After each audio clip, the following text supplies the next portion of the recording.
Assalamualaikum warahmatullahi wabarakatuh, Bu. Waalaikumsalam warahmatullahi wabarakatuh.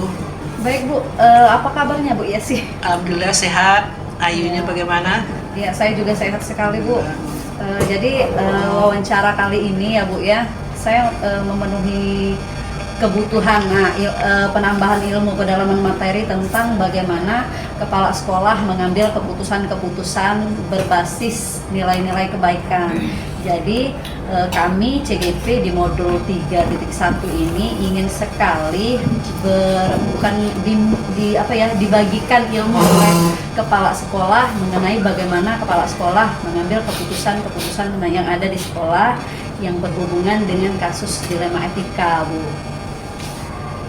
Ya, kira-kira apa yang bisa dibantu untuk tanggapan-tanggapan atau keputusan yang harus diambil? Iya, Bu. Jadi seperti ini ya, Bu ya. Apakah Ibu Yesi pernah menghadapi sebuah kasus dilema etika, Bu, di sekolah ini? Kalau kasus biasanya pasti ada, setiap sekolah pasti ada yang mempunyai kasus. Tinggal bagaimana kita mengambil keputusan. Kalau seandainya itu dilema etika, agak sulit kita mengambil keputusan karena keputusan itu akan kita melihat terutama kepada yang murid.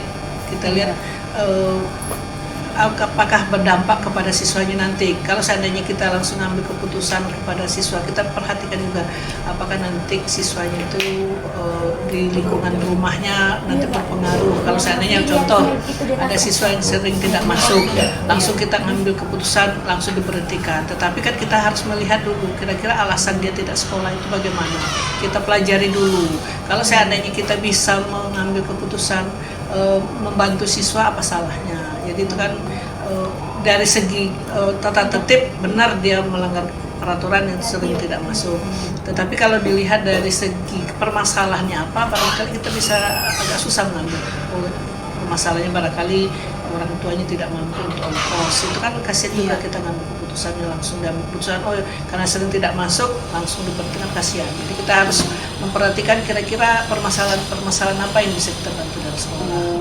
Jadi yang saya tangkap di sini, sebelum memutuskan anak itu, misal ada seorang anak yang berkasus, misalnya tidak jarang sekolah, misalnya, berarti Ibu Yesi tidak langsung mengambil keputusan untuk memberhentikan, tapi mempertimbangkan nilai-nilai kebaikan, ibaratnya background apa yang terjadi pada anak tersebut. Penyebabnya apa? Kan pasti permasalahan itu pasti kita pelajari dulu permasalahan siswa itu apa, jangan langsung kita putuskan. Berarti dalam hal ini Ibu menganalisis anak fakta-fakta dulu, faktanya apa yang di lapangan terjadi, tidak langsung menjudge anak ini seperti apa seperti itu. Oh iya, Bu, jadi saya punya 8 pertanyaan, Bu ya.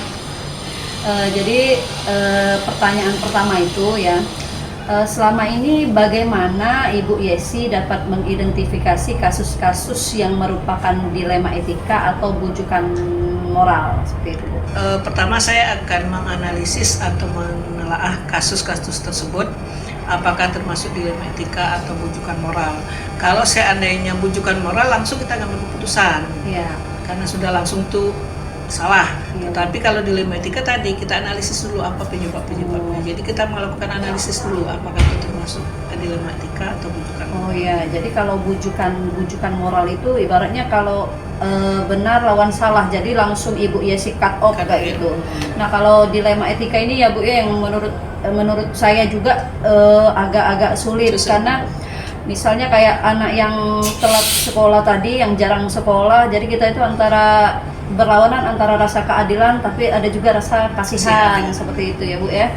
Baiklah Bu, dan juga Ibu menganalisis dulu ya. Menelaah kasus tersebut apa penyebabnya. Baiklah Bu, selama ini ya bagaimana Ibu Yesi menjalankan pengambilan keputusan di sekolah Ibu, di sekolah kita ini ya Bu ya. Nah terutama untuk kasus-kasus di mana ada dua kepentingan yang sama-sama benar atau sama-sama mengandung nilai kebajikan. Saya akan mengedepankan nilai-nilai yang mengandung kebajikan agar tidak berpihak kepada siapapun atau tidak merugikan, terutama kepada siswa. Jadi kita mendapatkan nilai-nilai seperti tadi, contoh permasalahannya apa, kita tanya permasalahannya apa. Jadi kita teliti dulu, kita telaah dulu kira-kira keputusan itu merugikan siswa enggak. Ya. Berarti dalam hal ini Ibu Yesi itu berarti mengedepankan keberpihakan kepada murid sesuai dengan filosofi Ki Hajar Dewantara itu. Ya, luar biasa sekali ya Bu. Saya sangat suka pemikiran seperti ini ya Bu ya. Baiklah Bu, kalau begitu langkah-langkah atau prosedur seperti apa yang biasa Ibu lakukan selama ini untuk menghadapi kasus dilema etika ini? Kita pelajari dulu masalahnya, kemudian kita misalnya kalau ada permasalahan kita tanya dulu permasalahannya apa, kemudian kita tanya bukan kepada misalnya ada permasalahan, ada 2 siswa yang terjadi permasalahan, jangan kita menerima satu laporan dari siswa saja, tetapi kita tanyakan ke masing-masing siswa tersebut permasalahannya apa, kita dengarkan, kemudian nanti kita ketemukan dia berdua, kita analisis, kemudian baru kita mengambil keputusan. Jadi kita mengambil keputusan itu bukan hanya mendengarkan salah satu pihak saja, tetapi mendengarkan 2 belah pihak, kemudian kita analisis, kita panggil kedua orang itu, kalaupun ada pihak ketiga yang terlibat dari situ kita ajak kira-kira masukan apa. Jadi tidak bisa kita langsung ambil keputusan, kita harus pelajari dulu, kita dengarkan dulu pendapat masing-masing orang. Ya, berarti kita ibaratnya kita lihat dari berbagai perspektif ya Bu ya. Oke Bu. Kemudian hal-hal apa saja yang selama ini Ibu anggap efektif dalam pengambilan keputusan pada kasus-kasus dilema etika?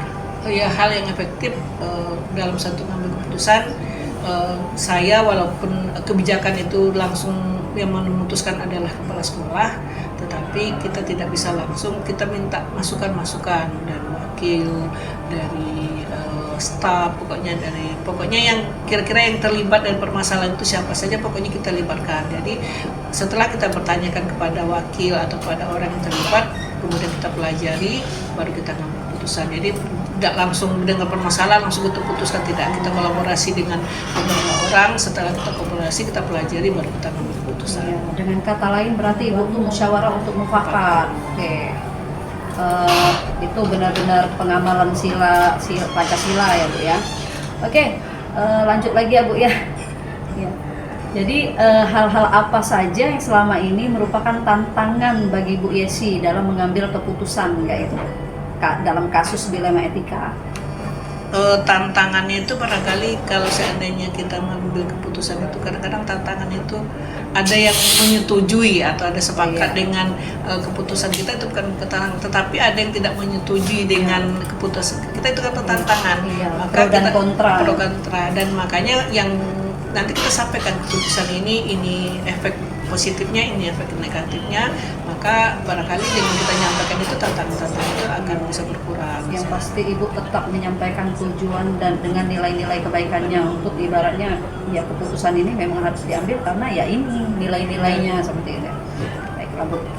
Nah kalau begitu Bu, kira-kira dalam penyelesaian kasus dilema etika, Ibu langsung menyelesaikan atau harus ada jadwal tersendiri Bu? Dan prosedur apa yang diambil kayak gitu? Sebenarnya kalau jadwal khusus tidak ada, tetapi kalau seandainya keputusan itu memang harus insidental, harus diambil langsung saat itu, ya kita harus ambil langsung keputusannya. Tidak menunda-nunda lagi. Tetapi kalau seandainya permasalahan itu tidak terlalu insidental, barangkali kita bisa kolaborasi dengan kawan tadi, dengan tanya. Tetapi kalau insidental, barangkali kita langsung ambil keputusan, tetapi tetap melibatkan para wakil atau yang staf-staf yang terlibat dalam kegiatan. Iya. Saya setuju sekali Bu. Ya. Jadi kira-kira selama Ibu mengambil keputusan dalam kasus-kasus dilema etika, nah kira-kira adakah seseorang atau faktor-faktor yang selama ini mempermudah atau membantu? Ibaratnya ada tidak orang yang selama ini ini membantu saya dalam mengambil keputusan dalam kasus dilema etika seperti itu?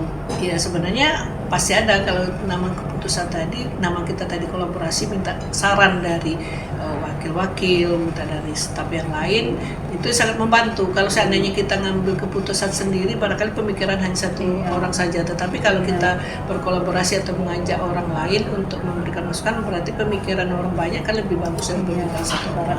Berbagai perspektif ini dikumpulkan menjadi satu sehingga jadilah keputusan seperti itu. Ya, ini mungkin akan saya jadikan pedoman kan Bu ya, pernyataan-pernyataan Ibu ini mungkin besok-besok saya dihadapkan dengan kasus dilema etika. Nah, ini pertanyaan terakhir Bu ya. Dari semua hal yang telah Ibu sampaikan tadi, nah kira-kira pembelajaran apa yang dapat Ibu petik dari pengalaman Ibu mengambil keputusan dalam kasus dilema etika? Ya, pelajaran itu tadi, jangan kita mudah mengambil keputusan. Kita telaah dulu, kita analisis dulu, kemudian kita kolaborasi dengan beberapa orang yang terkait dengan permasalahan itu. Setelah itu baru kita ambil keputusan. Jadi maksudnya setiap keputusan itu jangan langsung diputuskan sendiri. Jadi tetap berkolaborasi dan tetap dianalisis, tetap ditelaah permasalahan tersebut. Dan tetap dalam musyawarah. Ya, musyawarah mufakat tadi. Iya Bu. Iya Bu, terima kasih atas insight-nya hari ini, benar-benar berharga dan sangat memberikan saya untuk mempedomaninya nanti ya. Semoga saya juga nanti bisa memutuskan perkara-perkara dilema etika ini Bu nantinya, karena kami guru juga sering sekali di kelas itu menghadapi dilema etika Bu, baik gitu. Ibu terima kasih sudah memberikan waktu di tengah-tengah kesibukan Ibu Yesi ya. Saya ucapkan terima kasih Bu, sukses untuk sekolah kita, sukses untuk Ibu Yesi Terima ya. kasih juga, sukses juga untuk Ayu. Mudah-mudahan guru-guru penggerak di SMK Negeri 1 Indah Utara banyak lagi dan memberikan dampak-dampak positif bagi orang yang lain. Ya udah Bu, terima kasih Bu. Terima kasih. Terima Bu. Warahmatullahi wabarakatuh. Ya, Pak Im, apa kabarnya sekarang Pak Im? Alhamdulillah, kabar selalu baik. Berkat doa dan Iya. studi kawan-kawan mungkin ya. Oke Pak Im, bagaimana kabar SMA Negeri 1 Mesuji Pak Im? Alhamdulillah, kabar selalu baik. Kemudian kalau untuk di SMA Negeri 1 Mesuji, guru-gurunya selalu super. Kemudian anak-anaknya seperti itulah, maklum. Kalau orang-orang istilahnya lagi beranjak dewasa, pasti selalu ada saja permasalahan yang dihadapi. Ini merupakan hal yang harus kita sikapi dengan sesuatu yang baik dan positif. Mudah-mudahan mereka ini nanti akan menjadi penopang generasi penerus kita menjadi. Boleh, ada yang bisa saya bantu? Oh iya Pak, luar biasa ya seorang kepala sekolah. Iya Pak, jadi saya mengajak Bapak Gimit hari ini ya karena saya ada tujuan ya. Tujuan saya ingin minta dibagikan ilmu lah dari seorang kepala sekolah, karena kami merupakan CGP yang sedang ada di modul 3.1 di mana tentang bagaimana seorang pemimpin atau seorang kepala sekolah mengambil keputusan-keputusan berbasis nilai-nilai kebaikan. Nah, tentunya kan kalau seorang kepala sekolah ini amat sangat banyak menentukan keputusan dan kebijakan, seluruhnya ada di tangan kepala sekolah ya Pak ya. Nah, sepanjang Bapak jadi kepala sekolah di SMA Negeri 1 Mesuji ini Pak, nah kira-kira selama ini bagaimana Bapak dapat mengidentifikasi kasus-kasus yang merupakan dilema etika atau bujukan moral Pak? Waduh, pertanyaannya sangat super sekali. Ini sepanjang daripada pengalaman saya yang seumur jagung, untuk mengidentifikasi daripada kasus-kasus yang berupa dilema etika ataupun bujukan moral, ini sesungguhnya berada daripada hal-hal apa yang harus kita putuskan secara bijaksana. Artinya, kedua dari kasus ini seperti dilema etika itu kan merupakan sesuatu yang sama-sama benar. Nah, kemudian yang untuk bujukan moral itu kan ada yang benar, ada yang salah. Nah, untuk mengambil keputusan yang benar, kita harus berdasarkan pada rasa, bisa itu rasa kasih sayang, rasa kepedulian kita. Kemudian kita juga harus dapat memikirkan dampak, sejauh mana dampak itu berakibat terhadap sekolah kita, baik itu dampak jangka pendek maupun jangka panjang. Seperti itu, Ale. Luar biasa Pak Imron. Pak Imron ini ya kalau nggak salah guru penggerak angkatan 7 ya. Iya, angkatan 7 dari Organilir. Luar biasa Pak Imron. Pak Imron keren sekali jawabannya. Waduh. Iya, jadi memang dilema etika dengan bujukan moral ini berbeda ya Pak ya. Yang satu benar lawan benar. Kalau bujukan moral ini benar lawan yang notabene salah. Nah, Betul. nah selama di selama di SMA Negeri 1 Mesuji ini Pak, kira-kira bagaimana Bapak menjalankan pengambilan keputusan di sekolah Pak Imron? Nah, terutama untuk kasus-kasus di mana ada dua kepentingan yang sama-sama benar atau sama-sama yang mengandung nilai kebajikan. Itu bagaimana Pak Bapak menentukan keputusannya? Yang jelas kita harus bisa memilih dan memilah mana yang dianggap lebih penting, kemudian mana porsi yang lebih besar atau lebih kecil, sehingga keputusan yang kita ambil itu memang benar-benar tepat sasaran. Ya. Jadi jangan sampai nanti keputusan kita ambil itu salah. Jadi yang dilematika kita ambil secara bujukan moral, yang moral kita ambil secara etika, itu kan dapat berakibat nanti terhadap kedepannya bagaimana tingkat daripada kepedulian ataupun kasus-kasus yang akan terjadi selanjutnya itu nanti tidak akan terarah dalam pengambilan keputusan. Jadi kita harus benar-benar dapat mengambil keputusan itu secara bijak. Seperti itu, Bu Ale. Baiklah Pak, yang ingin Pak jeda dulu Pak ya, aku nak lihat dulu.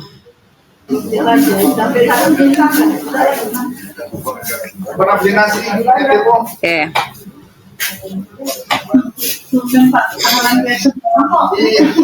Baiklah Pak, berdasarkan dari apa yang saya dengar, intinya Pak Imron ini menentukan skala prioritas mana yang paling ibaratnya paling yang paling prioritas untuk di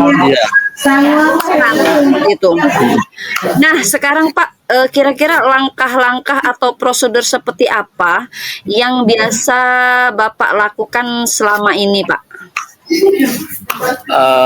Terkait daripada kasus yang terjadi, seandainya ada kasus yang terjadi di sekolah, pertama kita harus menganalisa dulu apa kasus itu yang sesungguhnya.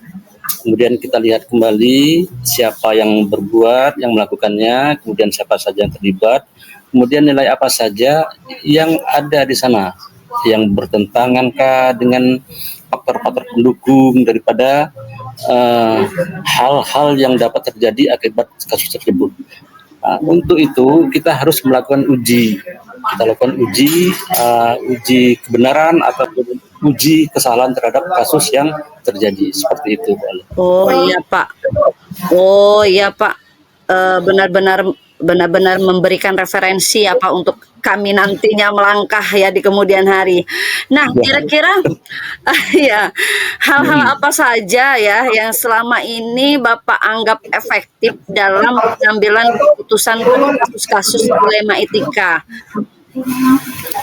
Kalau hal yang efektif, kita harus bisa, itu tadi, kita harus pilih-pilih dulu bagaimana kasus itu terjadinya, kemudian siapa saja yang terlibat di dalam itu, sehingga kita harus dapat mengumpulkan fakta-fakta atau situasi atau bagaimana paradigma benar atau lawan benarnya terhadap kasus yang kita ingin selesaikan di sekolah kita. Iya. Jadi seperti itu ya Pak? Iya. Iya. Kemudian Pak, hal-hal apa saja sih Pak yang selama ini menjadi tantangan dalam mengambil keputusan? Nah, ibaratnya ada tidak sebuah kasus yang pernah Bapak putuskan seperti itu di sekolah? Mengenai masalah tantangan, tentu di dalam sebuah organisasi atau sebuah instansi itu pasti sudah ada tantangannya ya. tapi kita harus berpikir secara dewasa, kita harus berpikir secara matang dalam menyelesaikan masalah yang terjadi di sekolah kita. Jadi jangan sampai nanti kita terpengaruh. Terpengaruhnya begini, terhadap rujukan ataupun referensi-referensi dari teman-teman yang lain, sehingga kasus yang sesungguhnya terjadi itu tidak dapat diselesaikan dengan cara-cara yang benar. Seperti itu. Jadi kita harus memang benar-benar matang menurut emosi kita, jangan terlalu egois dalam menyelesaikan sebuah permasalahan yang ada di sekolah. Wah, luar biasa sekali Pak. Saya menangkapnya berarti kompetensi sosial emosional di sini sangat diperlukan ya untuk mengambil keputusan. Ibaratnya menjadi benteng kalau dari pendapat Pak Imron. Oke, saya setuju sekali Pak. Nah, kira-kira apakah Bapak memiliki sebuah jadwal tertentu dalam sebuah penyelesaian kasus dilema etika? Dan apakah Bapak langsung menyelesaikannya di tempat? Atau memiliki sebuah jadwal untuk menyelesaikannya, bentuk atau prosedur seperti apa yang Bapak jalankan? Atau ketika Bapak dihadapkan dengan kasus dilema etika, atau langsung diselesaikan, atau ada jedah terlebih dahulu, kemudian menunggu jadwal yang baik. Nah, ibaratnya prosedur seperti apa yang Bapak jalankan? Oke, baik. Segala sesuatu itu mungkin ya membutuhkan sebuah proses. Contoh, saya ambil contoh ini. Kalau membuat ubi goreng, tentunya harus ada ubinya dulu. Dibuka ubinya, direbus ataupun dicuci terlebih dahulu, kemudian digoreng. Begitu juga dengan ini hal-hal yang harus kita selesaikan, misalnya ke sebuah kasus. Kalau seandainya kasus itu tidak terlalu berat atau nilai persentase status dengan kasusnya itu ringan, tentu kita selesaikan di saat itu juga. Namun apabila kasusnya itu lebih besar, menyangkut khalayak ramai, kemudian menyangkut siswa kriminal seperti itu, tentu kita terus melalui sebuah mungkin ada prosedur-prosedur yang harus kita lalui, ataupun kita harus bermusyawarah dengan rekan guru yang lainnya. Ya, jadi pengambilan keputusan ini prosedurnya tetap musyawarah untuk mufakat ya Pak? Iya, betul. Ya, kira-kira setelah itu ya, koneksi mulai tidak stabil ini Pak, koneksi internetnya. Saya di sana masih jelas nggak Pak? Ya, lanjut. Alhamdulillah masih jelas ya, suaranya. Ini sinyal di daerah Mesuji ini, kalau lampunya hidup, insya Allah bagus sinyalnya di Mesuji. Iya. Ya, saya tahu sekali Pak, daerah Mesuji ini amat sangat ini ya. Ya Pak, kira-kira ya Pak ya, adakah seseorang atau faktor-faktor apa yang selama ini mempermudah atau memperbantu Bapak dalam pengambilan keputusan dalam kasus-kasus dilema etika ini Pak? Alhamdulillah, karena berkat pergaulan kita, sosial kita, untuk menyelesaikan kasus yang ada di sekolah itu kita bisa berkolaborasi langsung, baik itu dengan para wakil, guru-guru. Nah, yang lebih penting sekarang kita sudah ada perencanaan ini, ada calon guru penggerak di situ, sehingga calon guru penggerak inilah yang begitu aktif dalam memberikan sedikit wawasan, ilmu pengetahuan, hal-hal yang baru yang menyangkut daripada prosedur pengambilan keputusan, baik itu dalam dilema etika maupun dari pendidikan moral. Jadi saya sangat terbantu sekali dengan kawan-kawan yang ada di SMA Negeri 1. Oke, luar biasa ya Pak ya. Memang CGP ini harusnya menjadi apa ya? Bisa berbagi praktik baik ya tentang apa-apa yang didapatnya dari pendidikan guru penggerak ya, dibagikan, diresonansikan kepada teman-teman di sekolah. Nah, kira-kira ya Pak ya, adakah kira-kira kasus dilema etika yang pernah Bapak hadapi di SMA Negeri 1 Mesuji itu kasus yang seperti apa Pak? Bisa diceritakan tidak Pak? Kalau masalah kasus, tentu setiap sekolah pasti ada. Itu tergantung dari besar kecilnya kasus. Kalau untuk di daerah Mesuji, SMA Negeri 1 Mesuji ini paling kasusnya itu menyangkut daripada kenakalan remaja seperti itu kan, kemudian ada juga atensi yang dari anak-anaknya yang kurang menginginkan untuk belajar. Jadi hal ini harus kita ambil posisi positifnya, bahwasanya anak-anak ini adalah merupakan orang-orang nanti yang akan menggantikan kita. Jadi sesuai dengan keinginan daripada Ki Hajab Dewantara, yaitu menginginkan anak-anak ini bahagia, kemudian selamat ya Bu Ale ya. Iya. Sesuai dengan kodrat alam dan kodrat zaman ya. Sehingga mereka dapat belajar lebih bebas lagi. Mungkin seperti itu Bu Ale. Oh ya Pak, terima kasih Pak kalau begitu. Nah, dari apa ya yang Bapak sampaikan ya, itu luar biasa ya, ibaratnya sangat lebih insight untuk saya ya. Dan kemudian ini akan dibagikan di YouTube Pak. Nah, kira-kira pembelajaran apa yang dapat Bapak petik dari pengalaman Bapak mengambil keputusan dalam kasus-kasus dilema etika, Pak? Kalau masalah pembelajaran, tentunya ini setiap kasus yang terjadi itu mengajarkan kita untuk lebih dewasa, untuk lebih maksimal dalam mengambil sebuah keputusan, sehingga keputusan ini tidak tebang pilih. Jadi keputusan yang kita ambil itu benar-benar sesuai dengan porsi yang ada. Nah, inilah nanti yang akan menjadikan sekolah kita itu tetap disiplin, tangguh, dan mudah-mudahan SMA Negeri 1 Mesuji ini dapat dipertimbangkan dalam kancah selanjutnya. Pak, luar biasa sekali Pak. Benar-benar memberi saya inspirasi pada siang hari ini ya Pak ya. Semoga Pak ya dengan sharing Bapak kali ini memberikan semangat dan manfaat yang luar biasa untuk kami yang baru, untuk saya terutama ya, yang baru beranjak. Tapi Pak ya, saya lumayan speechless ya ngobrol dengan Pak Imron ini, banyak sekali wawasan ya. Baik Bapak, terima kasih atas sharingnya ya. Semoga sukses selalu untuk SMA Negeri 1 Mesuji. Dan semoga Pak Imron ini sukses selalu, karena Pak Imron ini benar-benar guru penggerak yang berhasil ya, yang saya ikut pendidikan guru penggerak ini kan dari Pak Imron juga kan.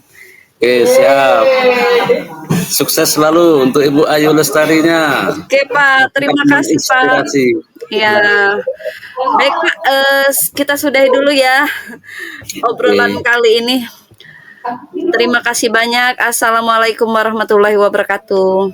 Waalaikumsalam warahmatullahi wabarakatuh.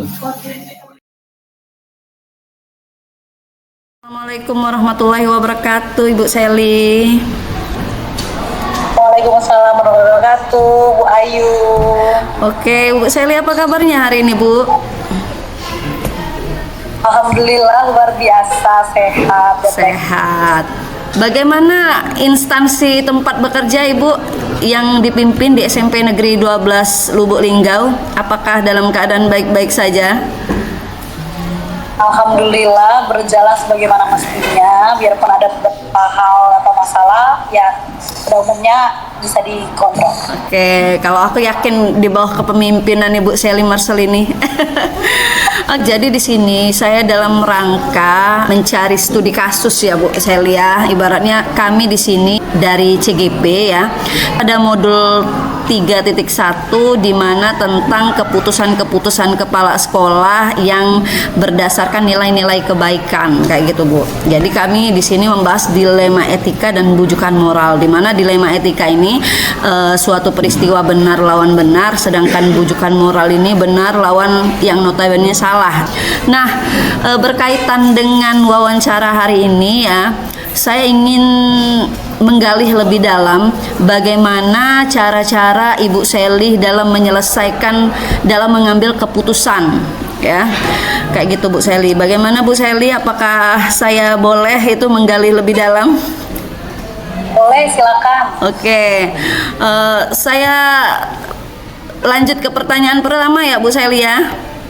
Ya, silakan. Ya, sebelumnya terima kasih sudah memberi saya waktu hari ini ya Bu, di tengah-tengah kesibukan seorang kepala sekolah. Gini Bu Sally, jadi selama ini Bu ya, bagaimana Ibu dapat mengidentifikasi kasus-kasus yang merupakan dilema etika atau bujukan moral Ibu? Ya, kalau cara atau untuk mengidentifikasi masalah yang pertama itu dilema etika. Yang pertama kita harus mendalami dulu, kan seluruh kejadian itu pasti ada sebab akibat, ya. Jadi tidak akan tidak ada api. Jadi kita mengambil suatu keputusan itu tergesa-gesa sehingga nanti merugikan salah satu pihak. Kemudian juga kita banyak mendekati baik itu dari si pelaku atau si korban dari kasus dilema etika ini. Mencari informasi dari berbagai sumber juga yang terpercaya pastinya. Jadi jangan pernah percaya hanya dalam satu sumber saja, karena bisa jadi itu ada kepentingan di dalam sana. Iya. Sehingga nanti dapat banyak sekali sumber, itu kita bisa menganalisis berakhirnya. Iya. Menganalisis ini bisa terjadi sehingga nanti putusan kita tidak terkena gitu. Kalau misalnya untuk masalah bujuk tadi ya, Iya, bujukan moral. bujukan moral. Untuk sementara kalau bujukan moral itu di SMP 12 ini nggak ada masalah yang terlalu selama saya di sini nggak ada masalah yang terlalu istilahnya serius untuk masalah bujukan moral. Iya. Karena juga kita sekolah negeri, kita juga di sini bukan misalnya bukan menjalankan sekolah lain juga, mungkin ada yang meminta tolong ini anak DP naikin kelas tapi masalahnya nggak masuk. Alhamdulillah di sini orang tua siswa setuju dan sepakat dengan semua keputusan guru yang baik. Karena kami juga guru di sini tidak mungkin istilahnya memberikan nilai yang terlalu mengada-ngada. Oh iya, benar sekali. Sesuai. Walaupun nanti ada tidak masuk atau tidak naik kelas tandanya gitu ya. Bagaimanapun orang tuanya membujuk apabila kami sudah memiliki bukti rata-rata di sini nggak ada masalah. Oh iya. Jadi yang saya tangkap dari jawaban Ibu Sally ini, Ibu Sally sebelum jika menghadapi dilema etika ya, Ibu Sally menganalisis dulu, memperdalam dulu bagaimana, terus ketika mengambil keputusan itu Ibu Sally mempertimbangkan dulu mana yang prioritas, mana yang ini. Sedangkan kalau bujukan moral ini lebih ke Ibu Sally, walaupun apapun yang terjadi tidak pandang bulu, kalau memang itu salah ya salah. Kayak gitu ya Bu ya? Iya, luar biasa sekali.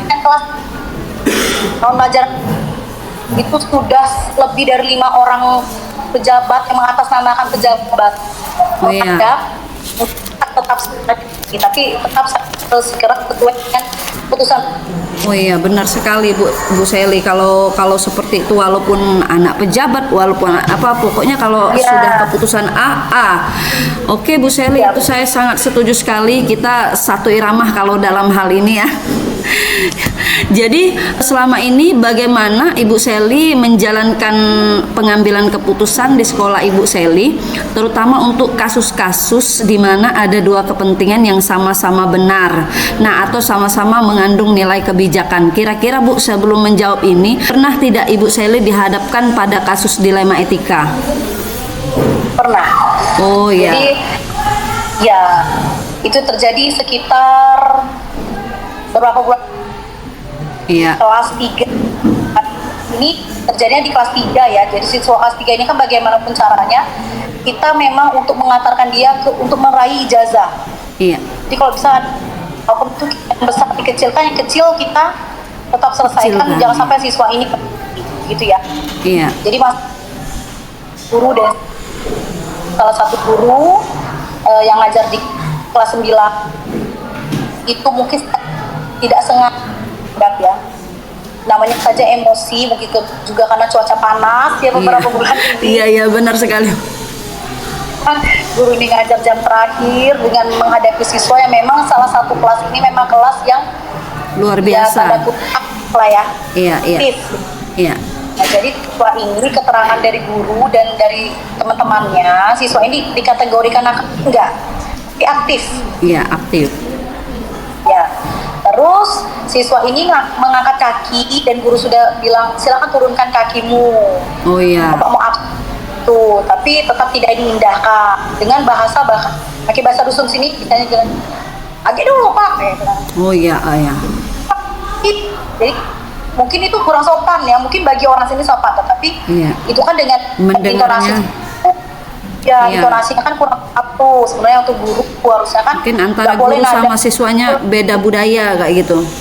Ya benar, sebenarnya guru ini juga orang dusun, tapi Iya. harusnya kalau didapatkan itu tidak bisa dipakai lah. Iya, benar-benar. Nah, itu tuh, nah jadi guru itu menghampiri siswa tersebut, dia megang leher siswa, mungkin kukunya lagi tajam gitu, sudah selesai sih di situ, siswanya juga nggak nangis, siswanya nggak melawan segala macam enggak.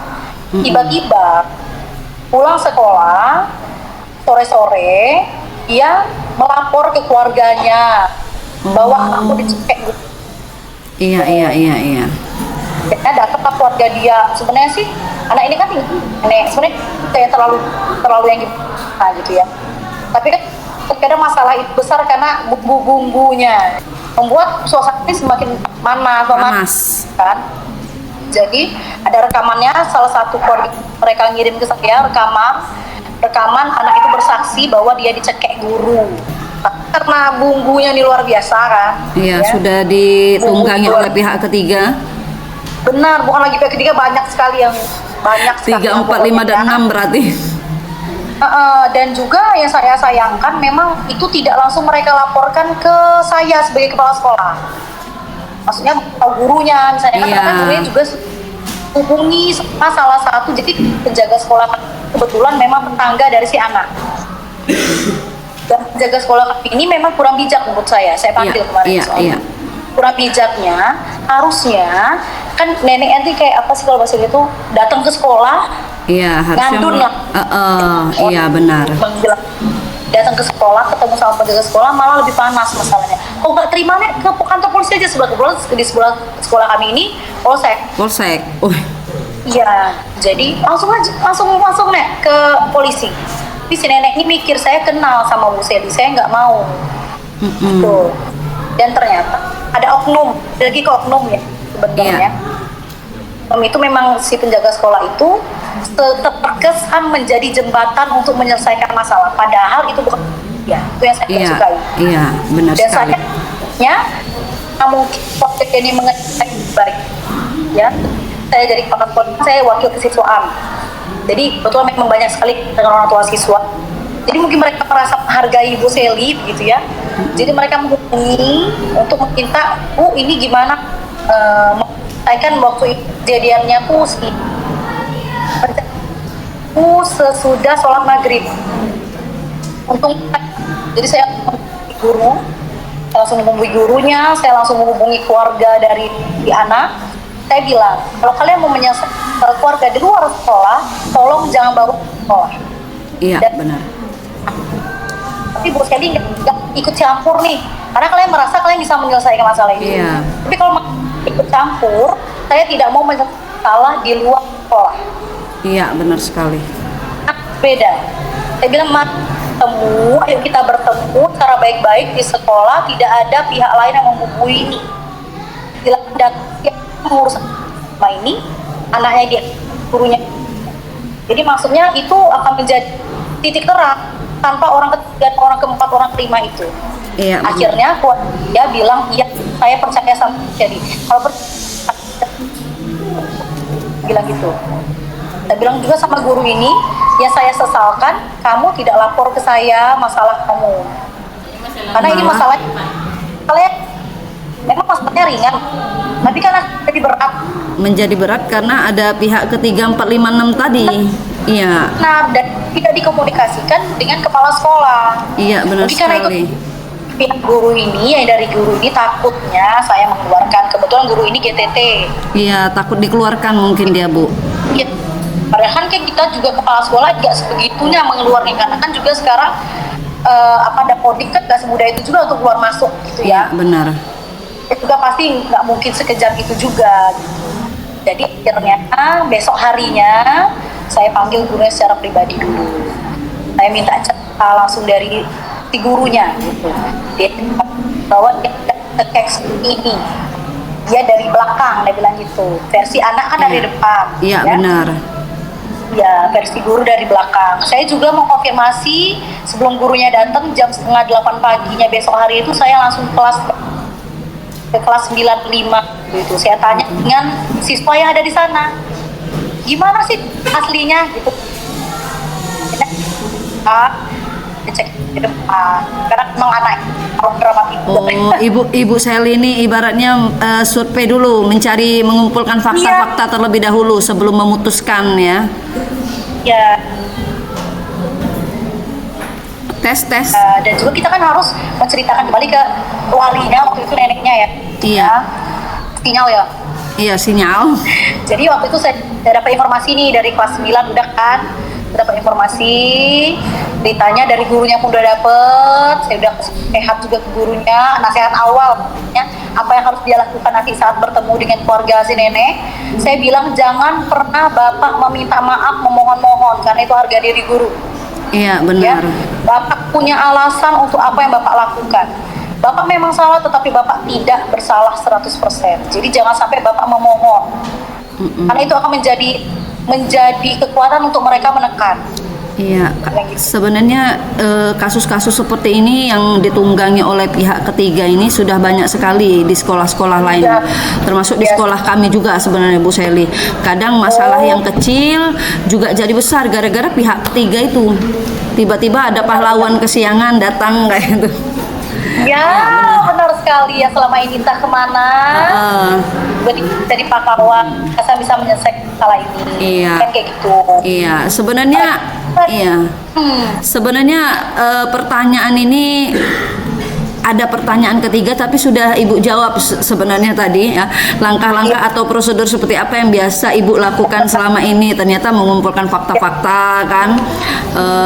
Ya untuk menyelami suatu kasus kita harus tahu dulu faktanya biar enak mengambil keputusannya kayak gitu. Iya. Jadi share-nya Ibu Sally ini luar biasa sekali Bu sebenarnya. Nah terkait hal itu ya Bu, jadi hal-hal apa saja yang selama ini dianggap efektif dalam pengambilan keputusan pada kasus-kasus dilema etika Bu? Jadi yang ibaratnya Iya, jadi sebelum kita, itu tadi yang saya bilang, sebelum langkah efektifnya kita tenang dulu sebagai kepala sekolah. Iya, oh iya benar sekali. Ya, jangan mudah dihasut.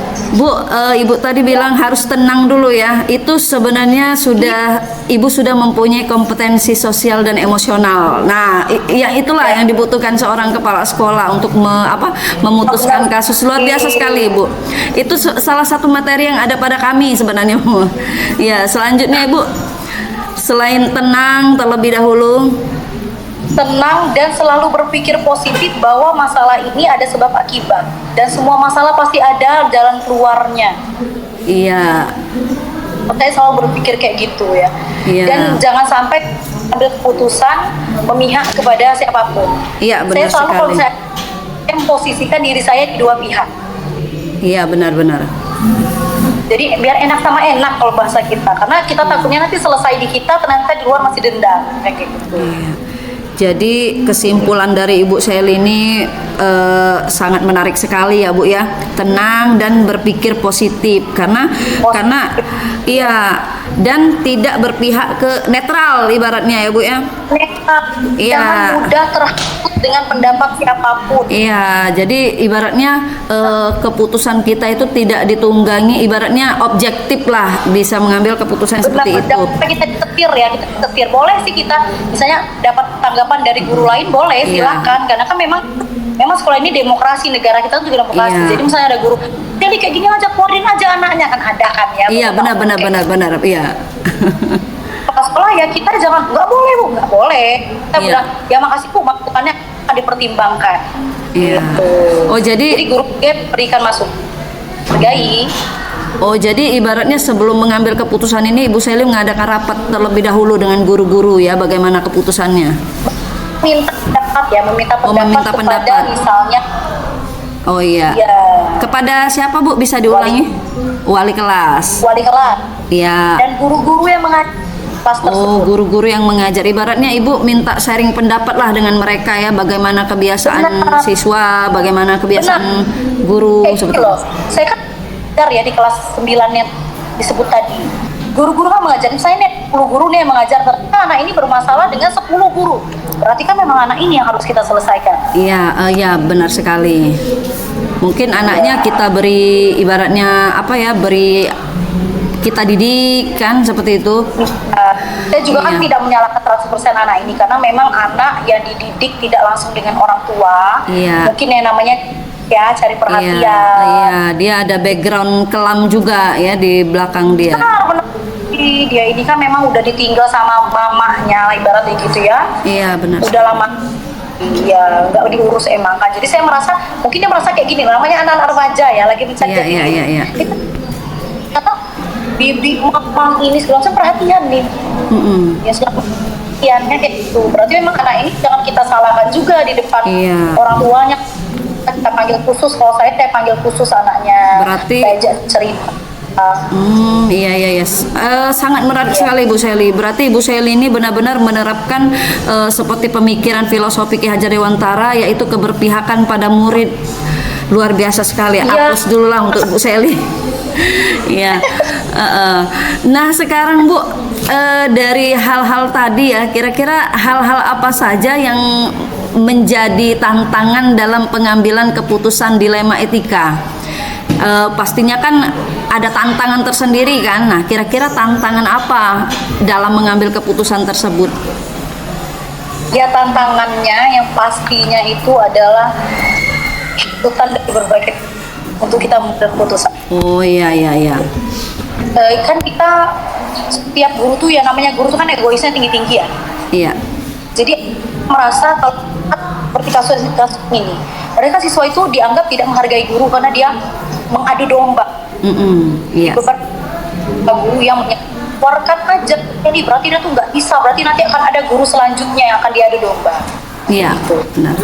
Ya, jadi kalau saya sih tantangannya itu untuk kita tetap menghargai keputusan guru ini, tetap menghargai emosi dari guru ini, Iya. tetap kita mendidik anak ini untuk tidak, kamu nggak bagus nak kayak gitu, Iya. kamu nggak boleh kayak gitu sama guru bisa memberikan penjelasan bahwa kamu tidak sendirian di sini, kamu jangan cari perhatian guru, perhatian semuanya. Dan juga saya pedam ke guru-guru itu yang memang agak menjadi tantangan sih, karena pertama saya masih muda. Iya benar. Dengan guru-guru ini ajar kelas 9 ini guru-guru senior dong. Senior. Ya kan? Iya, yang pendapatnya tetap kita dengar. Pada akhirnya saya harus memilih kata-kata yang pas saya temui secara pribadi guru itu. Nih, di kesempatan karena anak mau hidup di, jadi kita akan background. Iya. Jadi saya capek tuh menjelaskan ke individu guru tersebut. Tapi memang cara itu Iya. Jadi yang saya tangkap ini Bu Celia, sebenarnya ini kompleks ya masalahnya. Di sisi lain Ibu Seli mau mempertahankan siswa ini juga, jangan langsung dikeluarkan seperti yang keinginan orang-orang. Nah, ini termasuk dilema etika juga. Karena apa? Karena kan siswa juga harus diberi kesempatan kan kayak gitu. Itu bagus sekali, dan untuk gurunya juga nggak mungkin kita langsung memberhentikan guru, misalnya tidak mungkin sekali kan Bu Celia. Gitu. Iya. Baiklah Bu Seli, sebenarnya masih ada lagi pertanyaan.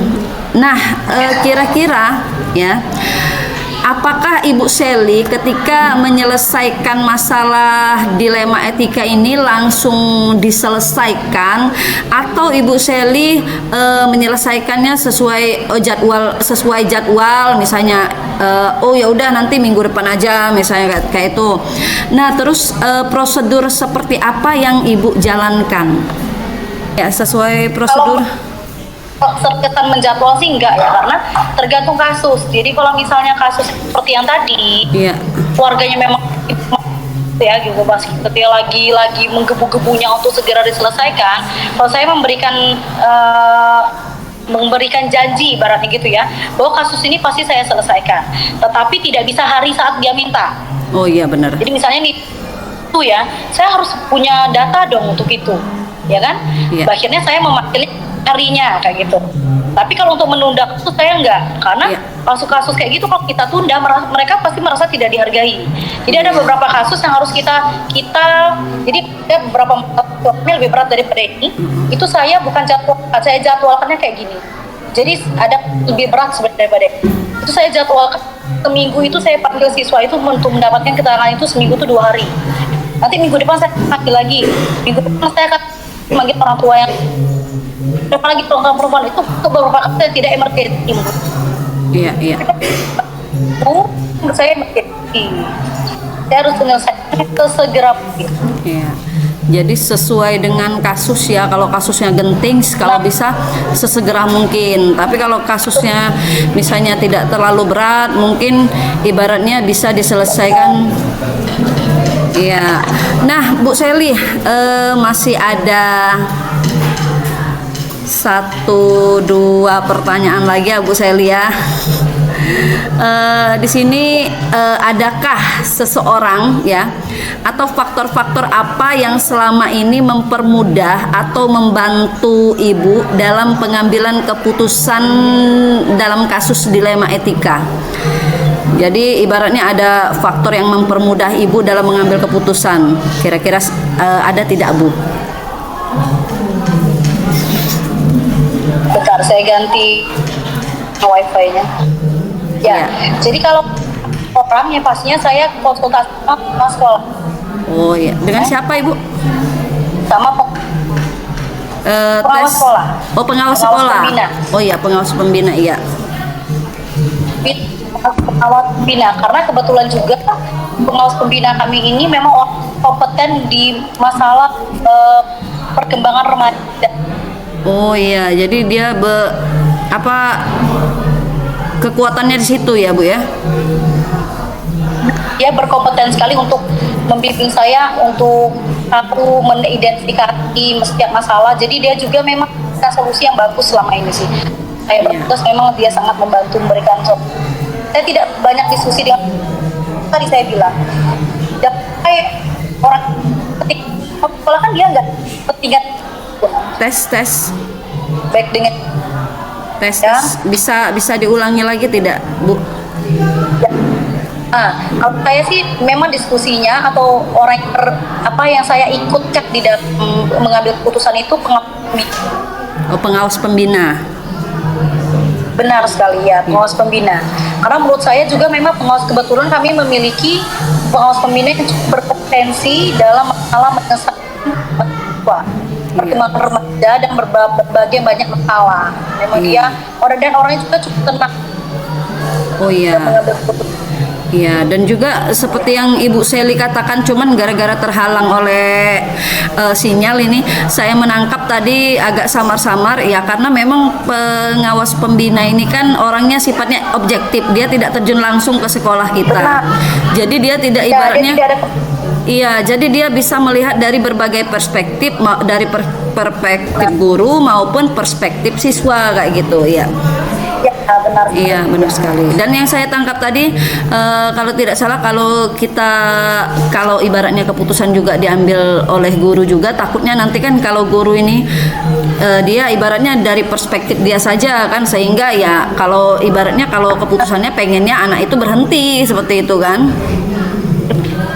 Iya. Takutnya nanti ada hubungan di luar profesionalitas guru dan siswa, saya takutkan seperti itu. Iya, benar sekali. Jadi Bu Seli, Masya Allah luar biasa sekali ya, banyak sekali ilmu yang saya dapatkan ya. Kalau saya besok-besok jadi kepala sekolah, ya. Amin, insya Allah. Ini Bu Ayat. Baiklah, dari semua hal yang sudah Ibu Seli sampaikan, dari pengalaman-pengalamannya mengambil keputusan ya, itu saya sangat tertarik sekali ya. Jadi pembelajaran apa yang dapat Ibu petik dari pengalaman Ibu mengambil keputusan dalam kasus dilema etika? Jadi Ya, kalau pengalaman banyak sekali dengan saya untuk selalu tenang dalam setiap mengambil keputusan. iya, Karena yang benar pepatah yang mengatakan bahwa jangan pernah mengambil keputusan terlalu sedih, bahagia terlalu marah. ini boleh diulang nggak? Atau nanti di Japri ya Bu, karena ini nanti mau saya masukkan di bawah ini ya. Iya, jadi jangan pernah mengambil keputusan dalam keadaan terlalu sedih, terlalu senang, terlalu bahagia, terlalu marah, itu nggak akan bahagia. Iya. Terkadang kita terlalu bahagia terus mengambil dan berjanji mengambil keputusan untuk yang akhirnya kita sesali. Oh, tadi saya bilang kayak gitu ya, padahal saya nggak mampu sebenarnya. Oh iya, kalau nggak salah itu kalau tidak salah sahabat Nabi ya. Kalau Iya. Kalau sedang terlalu senang pun jangan terburu-buru memberi janji seperti Iya. itu. Iya, iya. Ya, Kalau jadi kalau yang uang membuat kita nih nah. pelajar, Iya, kalau uang kita tuh ibaratnya kalau senang mulailah itu nak benazar. nah benar. Iya, iya Benar benar. nih. Termasuk di keputusan sebenarnya. Jadi Iya. saya kalau lagi banyak pikir tidak akan mengambil keputusan.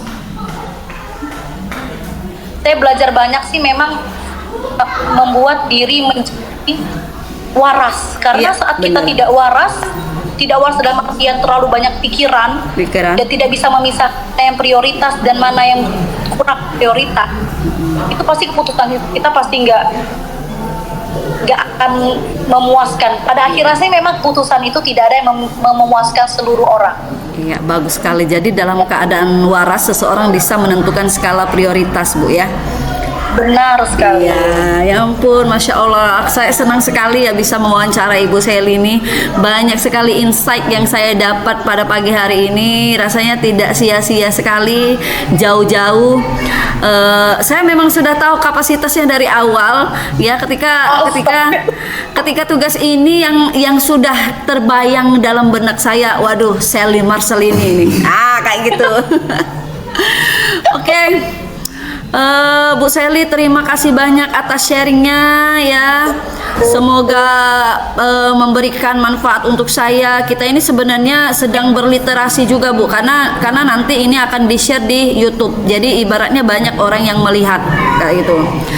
Oke Bu Seli, terima kasih banyak ya.